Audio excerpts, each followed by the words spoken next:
Assalamualaikum warahmatullahi wabarakatuh. Baiklah, kita akan memulai pertemuan keempat, algoritma pemrograman, lab 5. Kali ini kita masuk ke judul perulangan. Nah, di pertemuan keempat ini kita akan belajar perulangan. Oke, di bab perulangan ini kita akan belajar 4 hal. Yang pertama itu for, kedua while, yang ketiga do while, dan yang keempat itu go to. Kita masuk ke yang pertama, yang for. Nah, jadi for ini itu perulangan.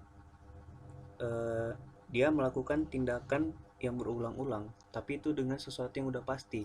Maksudnya kita udah tahu kita mau ngulangin itu sebanyak berapa kali gitu. Nah, di strukturnya sendiri itu ada seperti ini.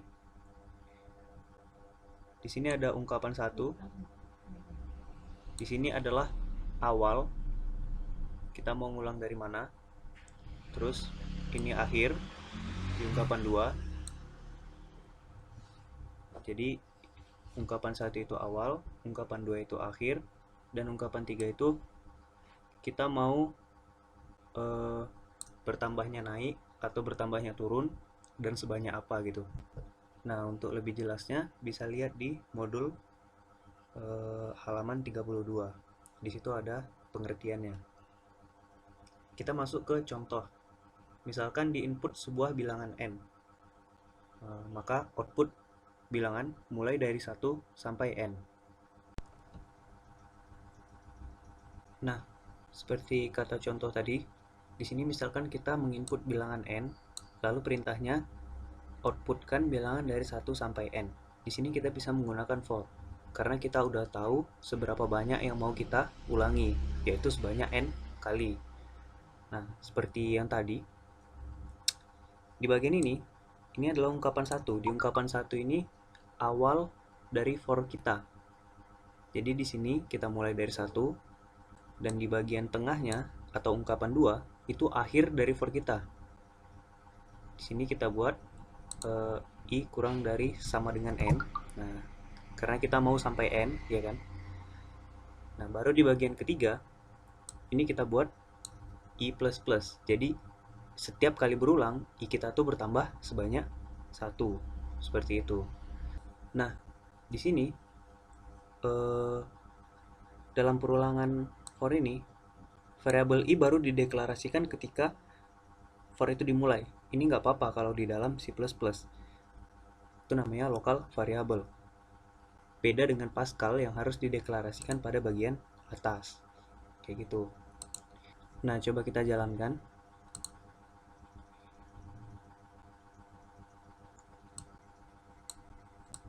Misalkan kita input 5. Nah, maka akan keluar 1, 2, 3, 4, dan 5. Kalau disimulasikan, jadi for kita dimulai dari 1 nih, ya kan? 1. Di perulangan pertama, dia mengeluarkan i. Di perulangan pertama, nilai i itu 1. Jadi dikeluarkannya 1. Masuk dia ke perulangan kedua, nilai i bertambah 1 kali, karena dia i++. Nah, di perulangan kedua, ketika nilai i itu 2, terus dia cout i. Jadi yang keluar 2. Begitu seterusnya sampai 5. Nah, ketika perulangan kelima, dia tambahkan lagi 1 kali lagi, sehingga i kita tuh jadi 6. Tapi di sini dia bakal ngecek, oh i-nya udah habis gitu, udah di luar batas akhirnya. Jadi dia langsung skip ke bagian bawah dan langsung keluar dari program. Makanya dia nggak ada 6 di sini. Nah, itu untuk contoh pertama. Oke, setelah contoh pertama kita masuk ke contoh kedua. Jika diinput sebuah bilangan n, maka output pola seperti di bawah. Kalau n-nya 5, maka kita lihat di sini ada bintang 5 kali ke samping dan bintang 5 kali ke bawah. Ya. Ini juga jika n-nya 2, bintang 2 kali, bintang 2 kali. Berarti kita diminta mengoutput bintang-bintang dengan ukuran n dikalikan n. Nah, untuk contoh 2, ini bisa kita selesaikan dengan nested for atau for di dalam for. Jadi, for terdalamnya itu adalah for si j, dan for terluarnya itu adalah for si i. For i dimulai dari 0, terus i kurang dari n, i plus plus. Nah, selama i itu berulang, setiap kali perulangan i, maka ada perulangan j di dalamnya. Jadi, misalkan i-nya dimulai dari 0, nah, j-nya itu mulai dari 0, 1, 2, 3, sampai n. Gitu seterusnya. Setiap kali j berulang, dia mengeluarkan bintang. Nah, setelah j selesai, setelah yang dalam sini selesai, setelah bagian sini selesai, dia keluar dari perulangannya dan melanjutkan perintah si i, itu mengeluarkan baris baru. Sehingga kalau ada bintang, bintang, bintang, dan j-nya itu udah selesai, dia bakal ke baris baru di bawahnya. Gitu. Nah, i-nya berubah nilai, yang tadinya 0 nambah 1 jadi 1. Oke. Maka dia masuk lagi ke j-nya. J-nya mulai dari 0 lagi. J-nya mulai dari 0 lagi. Gini kan? Gini kan? Gini kan? Selesai j-nya, dia see out lagi nl-nya, n-line-nya. Nah, misalkan ini kita udah sampai di i terakhir. I habis, j habis, dia enter, see out n-line, dan i juga habis. Nah, makanya yang keluar bakal seperti ini. Ini kalau kita input n-nya sama dengan 3. Oke, kita coba jalankan.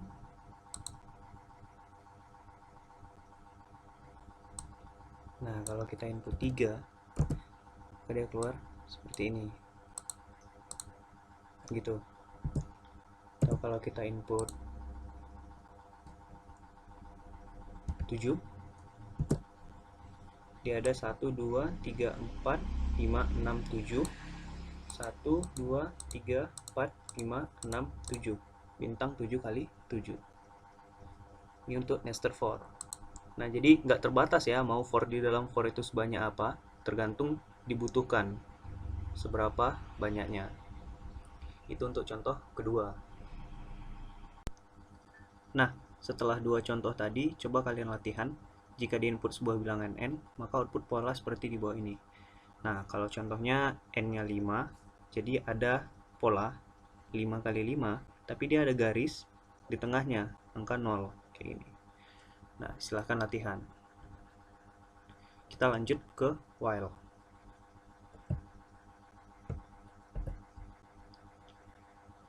Nah, untuk while sendiri, itu pengertiannya adalah perulangan di mana ketika kondisi yang di dalam ini benar, selama kondisi di dalam sini benar, dia akan lakukan pernyataan-pernyataan di dalam kurung kerawalnya. While benar, lakukan ini yang di dalam. Jadi, kapan dia berhenti? Ketika kondisi ini sudah salah. Untuk lebih jelasnya, kalian bisa lihat modul halaman 29. Di sana juga ada contohnya. Nah, untuk contoh dari saya, contoh pertama, jika di input sebuah bilangan n, tentukan apakah bilangan tersebut merupakan bilangan 2 pangkat. Oke, sebenarnya ini codingannya, tapi sebelum kita analisa codingannya, kita analisa dulu ciri-ciri bilangan 2 pangkat itu apa. Jadi, apa aja sih bilangan 2 pangkat? Kan ada 2 pangkat. 1, itu 2 pangkat 0, itu kan 1. Terus ada 2 pangkat 1, itu 2. Pangkat pangkat 3, 8, 2 pangkat 4, 16, 2 pangkat 5, 32, dan seterusnya.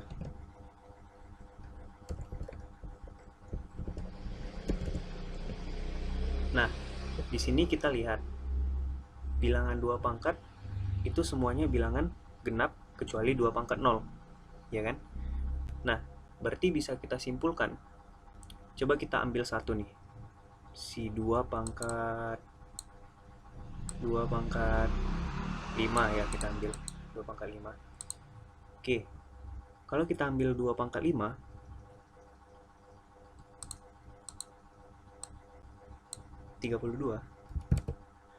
si 32 ini kan habis nih dibagi 2. Kalau kita bagi 2 jadinya 16. Nah, terus si 16 kalau kita bagi 2 dia jadi 8. Terus kalau si 8 kita bagi 2 akan jadi 4. Si 4 kalau kita bagi 2 jadi 2. Si 2 kalau kita bagi 2 jadinya 1. Nah, 1 ini udah nggak bisa dibagi 2 lagi. Maksudnya dia udah nggak habis lagi dibagi 2.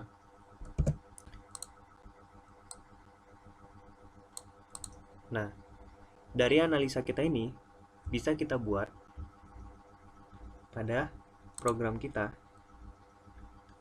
Pertama kita input n yang mau kita cari. Nah, terus di blok ini selama n mod 2 sama dengan 0, artinya apa? Selama n itu habis dibagi 2, kita lakukan perulangannya. Jadi dia bakal ngulang terus selama n kita habis dibagi 2. Nah, apa yang dilakukannya dalam perulangannya? N tersebut kita bagi 2 nilainya. Contoh, kalau misalkan dia bukan di bilangan 2 pangkat. Misalkan kita kasih nilai n-nya 24. Oke. Kalau n-nya 24, pertama dia masuk ke perulangan ini 24 mod 2 sama dengan 0, benar kan? Nah, nilai n sama dengan n dibagi 2. N sama dengan n dibagi 2. Ini kita bagi 2. Jadinya 12. Nah, nilai n yang terbaru itu 12. 12 diceknya lagi. 12 tuh habis nggak dibagi 2? Habis kan? Berarti kita masih di dalam perulangannya. 12 kita bagi 2. Jadi 6. Nah, nilai n yang terbaru itu 6. 6 kita cari lagi. Masuk ke perulangannya lagi. 6 di mod 2 sama dengan 0 nggak? Iya kan? Berarti kita masuk ke dalam perulangannya. Berarti 6 dibagi 2 sama dengan 3. Oke, terakhir kalau kita cek lagi nilai n terakhir kan 3. 3 mod 2 sama dengan 0 nggak? Enggak. Jadi kita udah berhenti sampai di situ aja perulangannya. Nilai n kita terakhir adalah 3. Oke. Kalau nilai n kita 3, ini berakhir di 3 ya.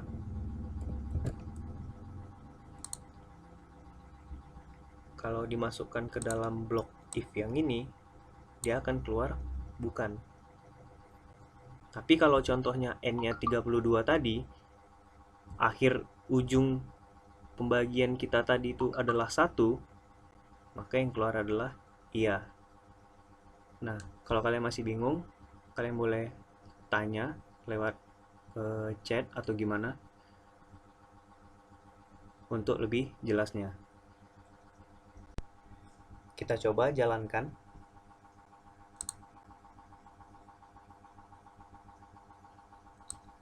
Tadi kita udah tes di 24. Bukan, ternyata 24 bukan merupakan bilangan 2 pangkat. Kita tes di 32. Ya, ternyata 32 adalah bilangan 2 pangkat. Oke, itu untuk contoh while. Nah, selanjutnya ini ada do while. Kalau di Pascal itu sama dengan repeat until. Nah, kalau di Pascal sama dengan repeat until. Kalau di C++ namanya do while. Jadi kita lakukan pernyataan-pernyataan ini selama kondisi yang di sini benar. Nah, jadi selama kondisi itu benar, pernyataan-pernyataan tersebut dijalankan. Sebenarnya do while ini prinsipnya sama kayak while. Cuman perbedaannya dengan while itu ngecek kondisinya di atas. Dia cek dulu baru dia kerjakan. Sedangkan do while ini dia kerjakan dulu baru dia cek kondisinya. Itu perbedaannya. Silahkan lihat modul halaman 31 untuk lebih jelasnya. Nah, untuk contohnya sendiri, kita bisa lihat di sini, do, while. Nah, jadi kira-kira kayak gitu penulisannya. Di sini di program ini kita pertama input n. Nah, kita kurangin n selama n-nya lebih dari 0. Jadi, perulangan ini nggak akan berhenti. Kecuali nilai n itu menjadi 0. Coba kita buktikan. Oke. Nah, kalau kita input 5, 4, 3, 2, 1, 0. Oke, itu untuk contoh do while. Oke, selanjutnya itu ada goto yang terakhir. Nah, si goto ini memungkinkan kita untuk meloncat ke suatu bagian di program. Misalkan kita punya program yang panjang gitu kan. Terus kita labeli satu blok. Itu misalnya dengan nama label A. Nah, di label A ini kita punya beberapa pernyataan. Beberapa pernyataan ini akan dijalankan ketika kita meloncat ke label A. Nah, untuk pengertian dan contohnya kalian bisa lihat di modul halaman 28. Dan di sini akan dicontohkan juga. Nah, contohnya begini. Misal kita punya bilangan n. Oke. Terus kita punya satu blok label namanya kesini gitu. Nah, jadi di dalam blok kesini tuh dia ada nih. Oke, ketika kita jalankan, kita harus nginput n, baru kita masuk ke cout n. Baru n kita kurangi. Kalau n-nya lebih dari 0, kita pergi ke kesini lagi. Nah, jadi kalau kondisi ini benar, dia bakal naik lagi ke atas, ke sini, dijalankannya lagi ini. Cout n min min lagi. Diceknya lagi, kalau benar, dia ke sini lagi, ngulang lagi ke atas. Nah, sampai kondisi ini salah, dia nggak akan masuk ke sini, dan dia akan langsung ke bawah. Cout selesai. Coba kita jalankan. Kalau kita input 5. Dia akan terus berkurang sampai nilai n-nya itu 0. Dia cek nanti 0 lebih dari 0, salah. Karena 0 lebih dari 0 itu salah, dia akan masuk ke bawahnya langsung, ke baris 15. Jadi dikeluarkannya selesai. Oke. Itu adalah contoh goto. Nah, kebetulan minggu depan kita akan UTS. UTS kita laksanakan di Edmodo. Nah, jadwal UTS kita sama kayak jadwal nge-lab kita. Itu hari Senin 20 April 2020, jam 4. Jadi kita UTS dari rumah. Kalian nanti, saya nanti akan buka assignment-nya di Edmodo. Oke, untuk persiapan UTS, kalian bisa belajar latihan soal modul 4 yang IKLC, dan latihan soal chapter 6 di Toki. Yang di Toki itu chapter 6 berarti chapter perulangan. Kalau kalian latihan soal di 2 tempat ini aja, saya yakin kalian bisa jawab soal UTS-nya. Oke, mungkin itu saja untuk pertemuan 4 kali ini. Terima kasih atas perhatiannya. Selamat belajar. Untuk kali ini nggak akan ada tugas. Silahkan belajar sendiri. Dan absensi pertemuan 4, silahkan like postingan di Edmodo. Ingat, like postingan di Edmodo. Kalau kalian nggak like postingan di Edmodo, saya akan anggap kalian tidak hadir di pertemuan 4. Sekian. Assalamualaikum warahmatullahi wabarakatuh.